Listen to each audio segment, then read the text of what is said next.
Good day. For our ninth lesson in reading and writing, we'll be talking about book and article critics. So for today's lesson, we will be defining what a critic is. We'll also be distinguishing book versus article critic. And we'll also talk about the different steps in writing book or article critic and the essential skills that are needed whenever we engage in academic writing. The word critic is actually a French word that basically means a critical assessment. Now, critic in terms of reading and writing is basically described as having many different structures. However, the simplest structure that we often follow whenever we formulate critics or compose critics is a short summary of what you have just read, may it be a book or may it be an article. And then that short summary is followed by an evaluation, your assessment of what you have just read.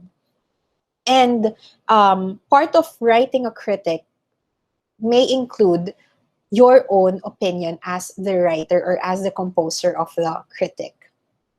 Although it is usually associated with finding fault in some aspects of an article or a book, or maybe giving criticism in a negative sense, writing a critic is actually something that also involves merit recognition, and it helps us to enhance our understanding, therefore further inviting discussion and commentary on the article or on the book itself. So it's not just basically you trying to point out all the negative aspects, all the negative things that you have seen on what you have just read. Okay, may it be a book or an article. But it's not simply stating out all the negative parts of it, okay? But rather, you also try to identify the good parts. What are the things that stood out the most, okay? So what are the things that you like best? That is part of the process of writing a critic. Now, maybe some of you are curious as to why we are learning about writing a critic.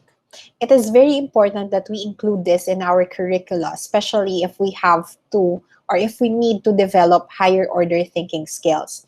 Okay, writing a critic is not simply bound in the walls of language learning or even in reading and writing classes or in English classes. You write critics in you could actually compose critics in many different forms, okay? Because writing a critic helps us to develop higher order thinking skills. Whenever we write critics, we don't just simply recall facts or basic concepts. We also analyze and evaluate, and then eventually we can create something out of what we have just read, out of what we have just analyzed, our own analysis, our own evaluations. We can create something out of it. And those are, as you can see on your screens right now, on the pyramid that you can see, those top three are the highest order thinking skills that we could develop. Now, before we move forward, it is best that we define or distinguish the difference between a book and an article.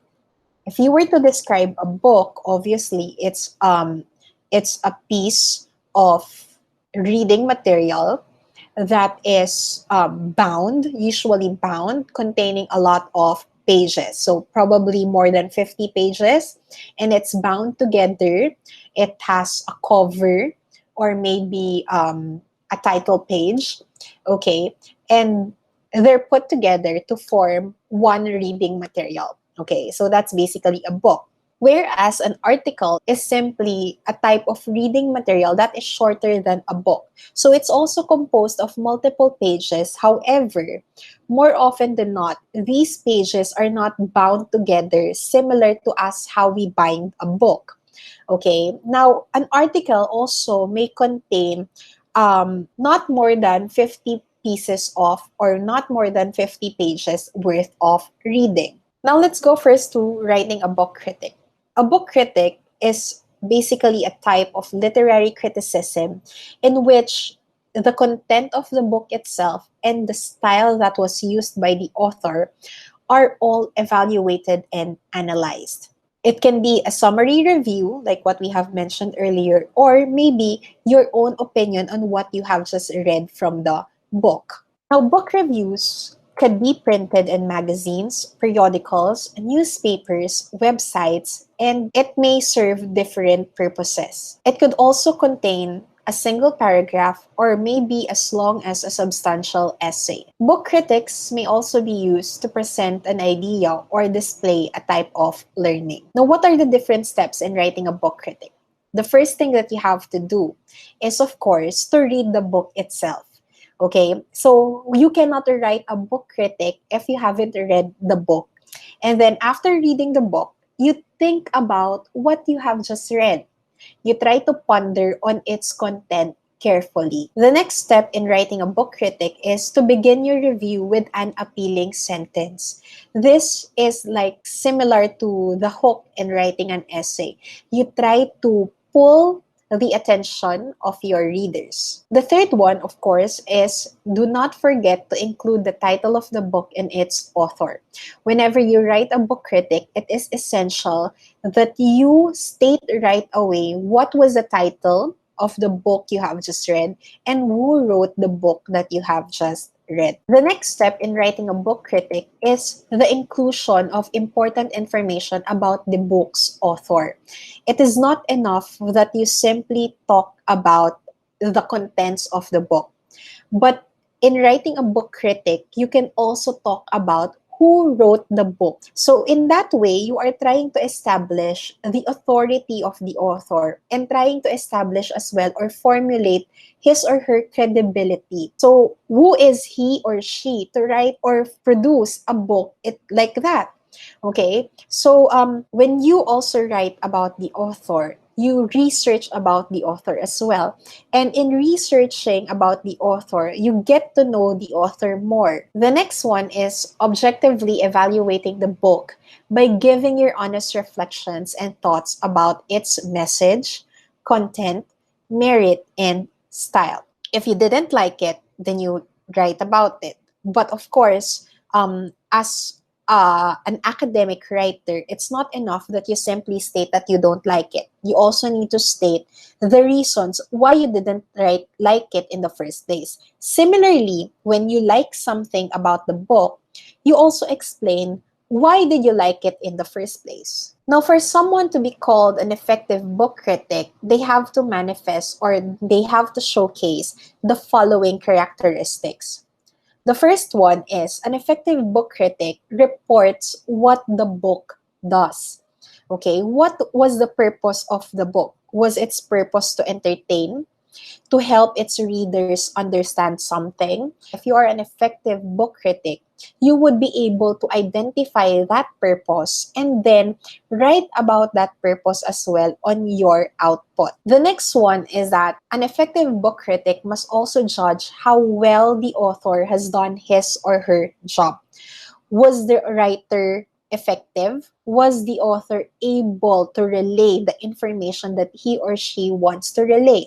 So if you're an effective book critic, you're not biased in that sense. So take for example, if you are writing a book critic about your favorite author, and even if he or she was your favorite author, it's not enough that just because he or she is your favorite, you're gonna be writing favorable things about that particular author.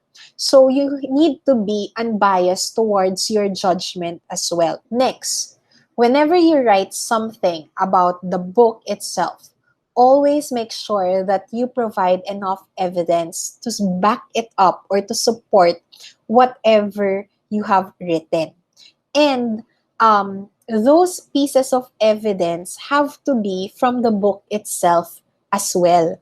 Because when it's from the book as well, it means that it's a solid piece of evidence. It is an evidence that is strong enough to back up whatever you were trying to say about, or even your ideas about the book you have just read. Now, like what I have mentioned as well earlier, an effective book critic must always be fair in his evaluation.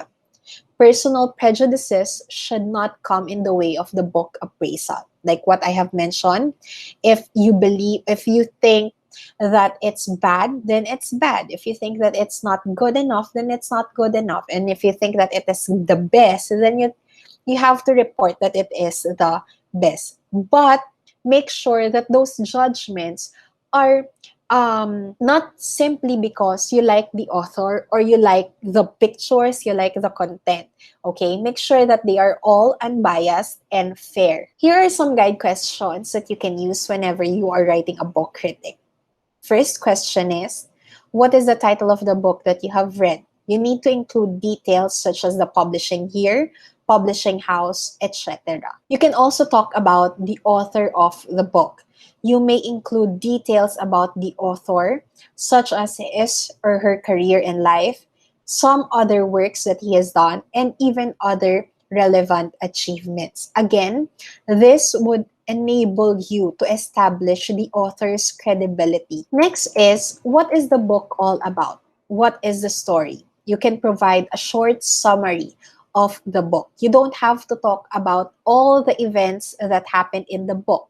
You can simply state a summary or write a summary. Next one, what can you say about the author's writing and his or her techniques? So you try to evaluate how was the book written. Next, does it have any messages to its reader and was it relayed effectively? The next one is, as a reader, as a consumer of the book, of the story, what was your favorite part? You can also talk about other parts that are unique, interesting, or maybe significant to the story or the book itself. You can also point out things that are not simply bad, but you can also point out things that are very good about the book. Now, as a critic, you must also try to make recommendations. So, who do you think should read the book?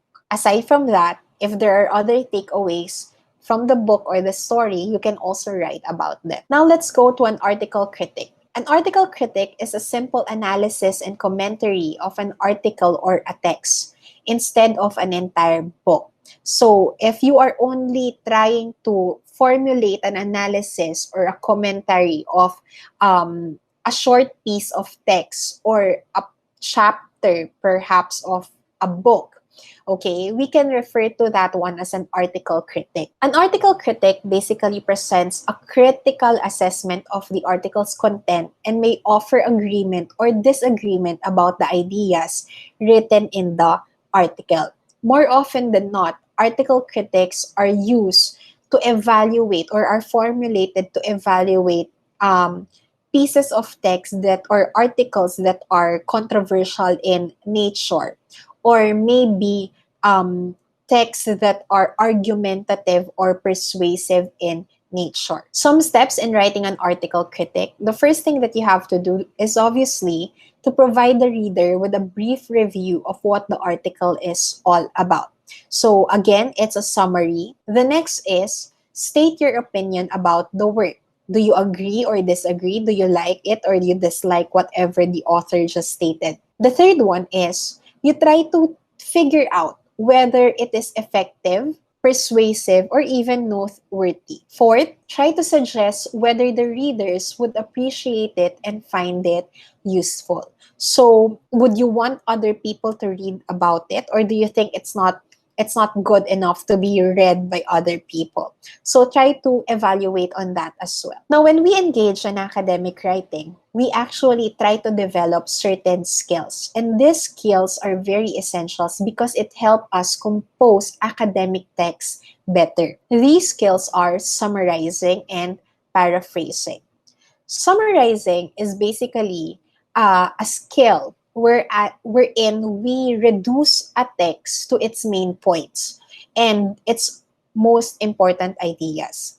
So basically, a long text, we are trying to, when we summarize a long text, we try to keep it short. We try to make things short. Or we also try to make it or keep it brief for our readers. When we paraphrase, this is a type of skill in academic writing wherein we are trying to put the text into our own words. So the idea is still there. However, we are changing the words that we are using to relay those ideas. Here are some tips in summarizing. The first tip is always scan the text first. Try to locate topic sentences and highlight the main points as you read. And then after you read, try to reread the text and make separate notes of the main points. Because basically in summarizing, we are only after the main ideas. So those main ideas, when put together, they can form already a summary of the longer text. Some other tips in paraphrasing. In paraphrasing, you must review your summary notes first. You can also rewrite them in your own words and in complete